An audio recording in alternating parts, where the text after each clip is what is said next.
Hey everyone, in this video I'm going to explain the contact details page. In a previous video we talked about the manage contact grid and the many of the features associated with that grid. In this video we're going to go a step further and actually discuss the actual contact details. So from the manage contacts page we can select a contact to work with. So we are now in a contact details page and there's a lot going on, so let me help organize and explain everything.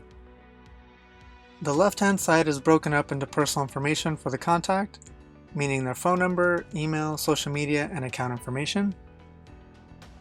Then to edit the information on the left side, you have two ways to do it. You can either click on the information you want to update. For example, we want to update the phone number. Then we can click on the phone number and an update box will appear. And the same process goes for the fields underneath.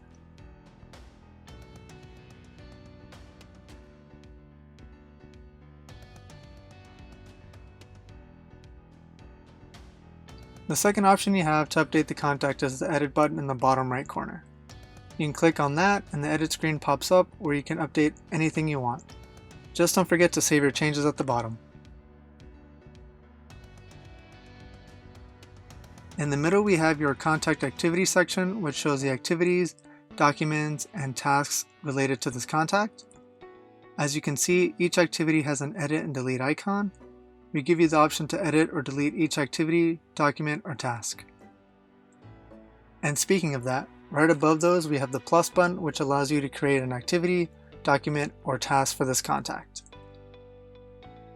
And then on the right side we have the company or opportunity that is tied or associated with this contact. You can either add a company or an opportunity by clicking on the plus button. Just like the middle section, if you want to edit or delete the company or opportunity attached, you can select the connected button, which opens up all the contacts or opportunities tied and lets you view, edit, and delete the company completely. So be careful when doing that. One last thing is if you want to delete the contact permanently, you can select the red X button in the bottom right corner. But once you do that, you delete it permanently from the system, so be careful. And that about wraps it up. Hopefully this explains more details about the contact details page and answers all of your questions. Thanks again for watching the video, and if you found it useful, please hit that like button, and don't forget to subscribe to know when a new video drops. Thanks again, and we'll see you in the next one.